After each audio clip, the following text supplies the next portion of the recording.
Bonjour à tous. Cet épisode spécial du mercredi sera plus court que d'habitude, mais j'espère tout de même qu'il dépassera le guide moyen de 5 minutes. C'est simplement parce qu'il y a deux vidéos assez importantes prévues pour la semaine prochaine et elles ont demandé pas mal de temps de recherche et de préparation ces dernières semaines.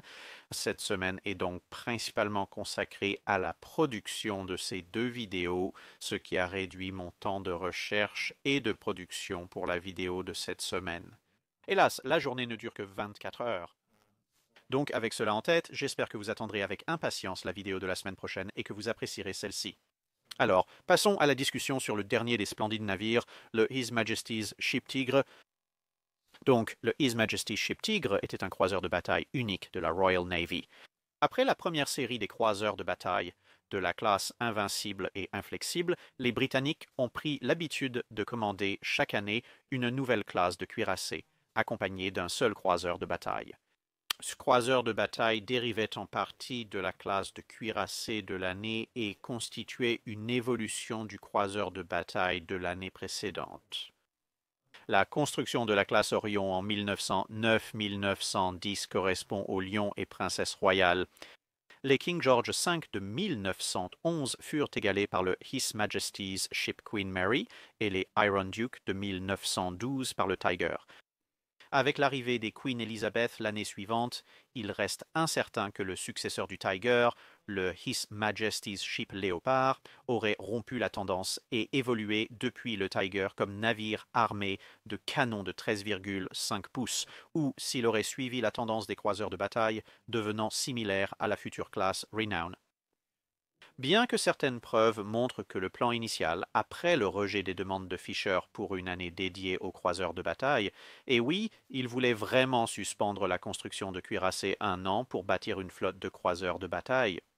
Mais quoi qu'il en soit, l'un des premiers plans auxquels je faisais référence était que les Queen Elizabeth devaient être plus lentes mais armées de 10 canons de 15 pouces, donc en fait des Iron Duke surboostés avec des tourelles améliorées.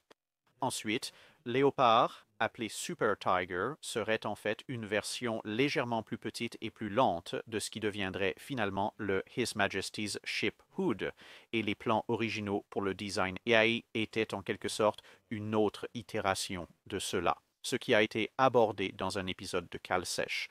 Quoi qu'il en soit, le Tiger représentait en quelque sorte un éloignement du design dérivé des cuirassés. La précédente lignée de croiseurs de bataille à canon de 13,5 pouces se distinguait facilement en observant leurs cuirassés associés, alors que ceux-ci avaient 5 tourelles en formation ABQXY, les Lions et le Queen Mary, avaient, en termes très simples, échangé la tourelle X contre plus de moteurs et leurs cheminées associées. Cela signifiait que leur bordée de 8 canons comprenait la tourelle Q aux arcs de tir limités. Le Tiger a tout modifié en déplaçant la machinerie et en relocalisant la troisième tourelle. Pas dans une position analogue à Q ou X sur les Iron Duke, mais la tourelle était toujours nommée Q en raison du fait qu'elle n'était pas en superposition comme le serait une tourelle X dans la nomenclature de la Royal Navy, et donc la tourelle était toujours globalement au centre du navire, mais avec des arcs de tir bien meilleurs. L'espace entre les deux tourelles était en partie dû à la présence de la salle des torpilles arrière qui se trouvait précisément entre les soutes des deux tourelles et, comme nous l'avons dit, même si cette position n'était pas idéale, elle offrait tout de même un champ de tir bien supérieur à celui de ses prédécesseurs. De plus, bien que le blindage maximal de la ceinture reste à 9 pouces comme sur les navires précédents, il a été étendu pour couvrir une plus grande partie du navire, offrant ainsi une meilleure protection. Le résultat final était, de l'avis général, un navire plutôt élégant, qui naviguait joyeusement à 28 nœuds propulsés par 4 hélices alimentés par des moteurs développant 85 000 chevaux à l'arbre. Bien qu'aux essais elles parviennent en réalité à atteindre 29 nœuds, elles déplaçaient 28 500 tonnes en charge normale et possédaient 8 canons de 13,5 pouces dans 4 tourelles doubles. Deux superposées à l'avant et les tourelles précédemment citées au centre et à l'arrière. L'armement secondaire se composait de 12 canons de 6 pouces montés en casemate et d'un total de 2 canons antiaériens de 3 pouces. 4 tubes lance-torpilles immergés étaient installés avec une capacité inhabituellement grande de 20 torpilles, avec un lanceur de chaque côté du navire à l'avant de la tourelle la plus avancée et une autre paire de chaque côté entre les tourelles arrière. Mise sur cale en juin 1912, lancée en décembre 1913, elle était encore en achèvement quand la guerre a éclaté en août 1914. La mise en service finale a eu lieu en octobre de la même année, mais il existe un nombre raisonnable de preuves que cela a été quelque peu précipité, car sa croisière d'entraînement et d'essai a été assez écourtée, puis il a été intégré à la flotte afin de remplacer la Princesse Royale qui avait été détachée pour d'autres missions. L'amiral Beatty, en voyant le navire, l'a décrit comme inapte au combat, car 3 des 4 dynamos de production d'électricité étaient complètement bloqués, ce qui signifiait qu'il n'y avait pas assez de puissance pour faire fonctionner tous ces systèmes. Et ses résultats au tir pendant la croisière étaient désastreux, même selon les normes de bataillon de tirailleurs.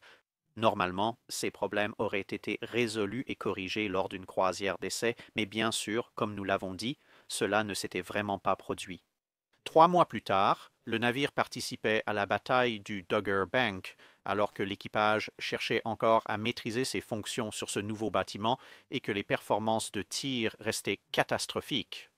Elle a engagé la mauvaise cible et a laissé Moltke libre d'attaquer Lyon sans être inquiété, tout en tirant 355 obus de sa batterie principale pour seulement 2 coups au but, un sur Seydlitz et un sur Derflinger. En retour, elle a encaissé 6 coups des navires allemands, le seul point positif étant qu'elle a supporté ces impacts sans trop de perte de capacité de combat, à l'exception d'un obus de 280 mm qui a touché le toit de la tourelle centrale. Ce coup a été en grande partie dévié, mais il a tout de même mis la tourelle hors service. La bataille du Jutland serait sa prochaine grande action, et cela n'a guère mieux commencé que Dogger Bank, avec les signaux catastrophiques de bataillons de tirailleurs qui ont laissé Queen Mary et Tiger sans aucune idée de qui ils devaient réellement viser. Ainsi, le commandant du Tiger a choisi de cibler Moltke alors qu'en réalité, elle aurait dû engager Seydlitz. Moltke était un adversaire plutôt redoutable et a réussi 6 coups au but dans les 10 premières minutes du combat. Mais bien que ses tourelles arrière aient été temporairement mises hors service, le Tiger s'est à nouveau révélé très résistant, car les canons sont rapidement revenus en action et le navire n'a pas semblé affecté de manière significative dans ses performances. Plus loin, le Queen Mary a été bien plus touché, explosant, et le Tiger a viré brusquement à tribord pour éviter l'épave. Au total, pendant la première partie de la bataille du Jutland, le Tiger a été touché 17 fois toutes, sauf une ayant été infligée par le Moltke. Mais contrairement à sa demi-sœur, elle encaissait de façon presque incroyable tous les coups et restait toujours capable de combattre. Pendant la nuit, elle échangea des tirs avec les pré-dreadnoughts allemands, les repoussant, mais pas assez rapidement pour lui permettre de poursuivre les croiseurs de bataille allemands en fuite. Ces 2 affrontements résumaient à peu près toute sa participation au combat. Bien que son tir soit resté absolument épouvantable, avec seulement 3 coups au but sur un peu plus de 300 obus tirés, elle avait encaissé 21 impacts au total, dont 2 de 12 pouces et 11 de 11 pouces, mais elle restait une unité de combat presque entièrement opérationnelle à la fin, démontrant un degré impressionnant de robustesse pour une classe de navire qui, dans la culture populaire, est généralement considérée comme une bombe flottante fragile. Bien sûr, le fait de ne pas avoir subi de pénétration complète dans ces tourelles a plutôt aidé dans ce domaine. Sur le chemin du retour au port, elle et d'autres navires ont tiré quelques coups de canon principal à longue portée sur un zeppelin qui était venu les observer. Après les réparations, elle deviendrait le navire amiral temporaire de la flotte de croiseurs de bataille, pendant que le Lion, un peu plus endommagé, était réparé, puis elle reçut une grande refonte à l'hiver 1916 avec un blindage renforcé sur le pont et le toit des tourelles, ainsi que l'ajout de plusieurs télémètres. Son rôle limité à la deuxième bataille du Heligoland Bight, l'installation d'un Sopwith Camel sur une plateforme sur la tourelle centrale et une légère refonte marquèrent la fin de son service durant la guerre. Elle survivrait au traité naval de Washington, bien qu'elle soit placée en réserve, et durant cette période, elle déplaça sa plateforme de lancement d'avions de la tourelle centrale à la tourelle avant supérieure ou tourelle B, et remplaça les systèmes de notification d'aéronefs de 3 pouces autorisés par des canons antiaériens de 4 pouces légèrement plus performants. Durant les années 1920, elle fut navire-école et reprit brièvement du service actif lors de la révision du Hood à la fin de la décennie. Avec les restrictions et réductions de flotte imposées par le traité naval de Londres, elle serait désarmée une fois que le Hood serait remis en service en 1931 et elle serait vendue pour la démolition en 1932. Beaucoup de choses ont été dites sur la possibilité que le Tiger soit conservé à la place. Par exemple, de l'un des cuirassés de la classe R et modernisé pendant les années 1930, l'idée étant qu'en tant que navire relativement rapide, toujours armé d'armes de calibre principal, il serait un combattant très utile contre des navires tels que le Panzerschiff de la classe Deutschland et potentiellement même le Scharnhorst et le Gneisenau, surtout en supposant qu'il ait été réaménagé avec un blindage supplémentaire, un peu comme le Renown et le Repulse à la fin de la Première Guerre mondiale. Cependant, bien qu'avoir un autre tueur de croiseurs rapide semble être une bonne idée sur le papier, la réalité est que la Royal Navy manquait un peu d'argent et ne modernisait vraiment que ses unités les plus précieuses. C'est pourquoi la classe Queen Elizabeth n'a même pas bénéficié de modernisation complète et la classe R a été quelque peu négligée, disons-le ainsi. Donc, en termes de croiseurs de bataille, avec le Hood essentiellement maintenu en service tout au long des années 1930 comme navire amiral, et seul le Renown recevant une refonte et une modernisation complète, alors que même le Repulse n'a pas eu droit au même traitement, les chances que le Tiger, qui aurait alors été le moins bien armé des navires capitaux de la Royal Navy s'il avait été conservé, reçoive une refonte complète de modernisation sont en réalité très très faibles.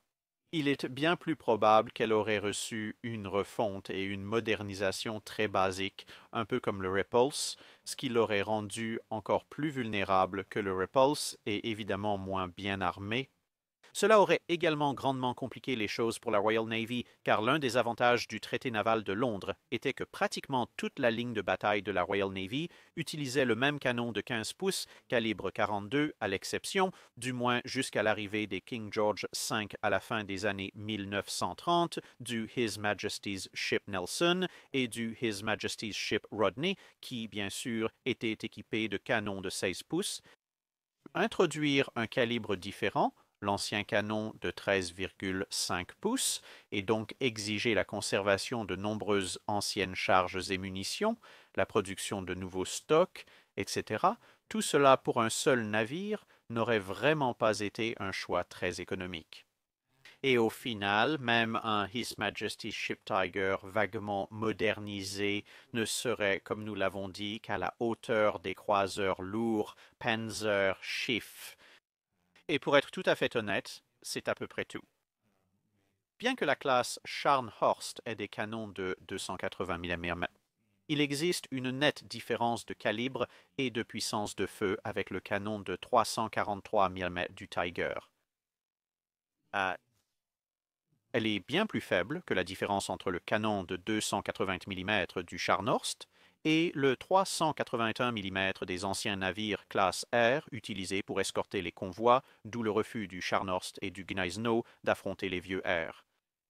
J'ai le sentiment très net que si le His Majesty's Ship Tiger avait, pour une raison quelconque, été affecté à l'escorte de convois et que les deux Scharnhorst étaient tombés sur lui, alors les Scharnhorst auraient été tout à fait dans leur droit d'attaquer ce convoi. Et pour être tout à fait honnête, je ne pense pas que ce soit un combat dont le Tiger sortirait indemne.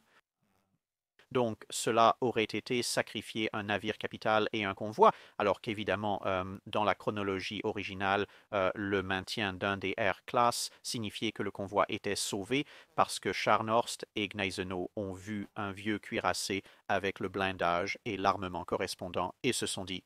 peut-être pas. Cela dit, si le Tiger avait été conservé, Les deux utilisations les plus pratiques que je peux imaginer pour lui auraient été soit de l'affecter à la flotte de Méditerranée, où les cuirassés italiens reconstruits n'étaient ni spectaculairement mieux armés, ni spectaculairement mieux blindés, surtout si l'on suppose que le Tiger aurait reçu quelques améliorations de blindage dans les années 1930, et donc, surtout pour le début de la guerre en Méditerranée, il aurait en fait été une unité de ligne de bataille relativement utile et, grâce à sa vitesse supérieure, il aurait peut-être pu intercepter ou forcer des engagements avec les flottes italiennes assez rapides, ce que la ligne de bataille britannique historique, avec sa vitesse moyenne légèrement inférieure, n'aurait généralement pas réussi à faire. Une fois que les littorieux commencent à entrer en service et à apparaître dans les combats, il devient évidemment un peu moins conseillé d'avoir un navire comme le Tiger en opposition directe, mais il aurait pu s'avérer très utile en étant ensuite transféré dans le théâtre japonais, le théâtre du Pacifique, car un Tiger modernisé face aux versions modernisées japonaises du Congo aurait offert un combat beaucoup plus équilibré en supposant qu'il puisse organiser un duel en tête-à-tête. Et pour être tout à fait honnête, à ce moment-là, si elle avait été coulée avec le Prince of Wales aforesaid à la place du Repulse, cela aurait été une perte moins importante pour la Royal Navy que la perte du Repulse lui-même, qui aurait pu rester relativement utile dans certaines circonstances, même si, comme je l'ai dit, il n'avait pas été aussi bien modernisé que le Renown.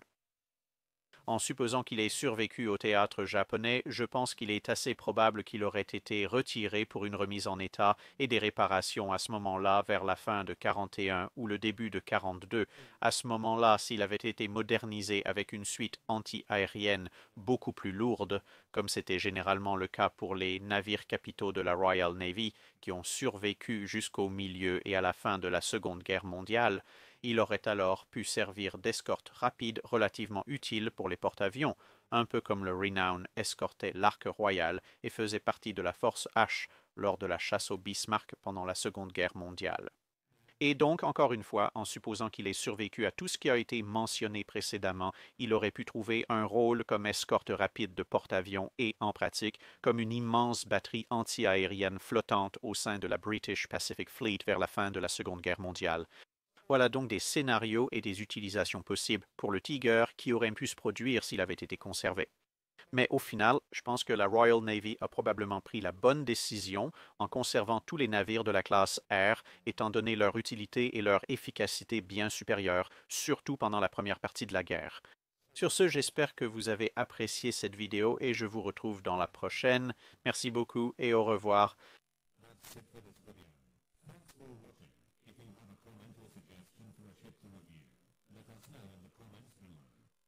Don't forget to comment on the big post for more question.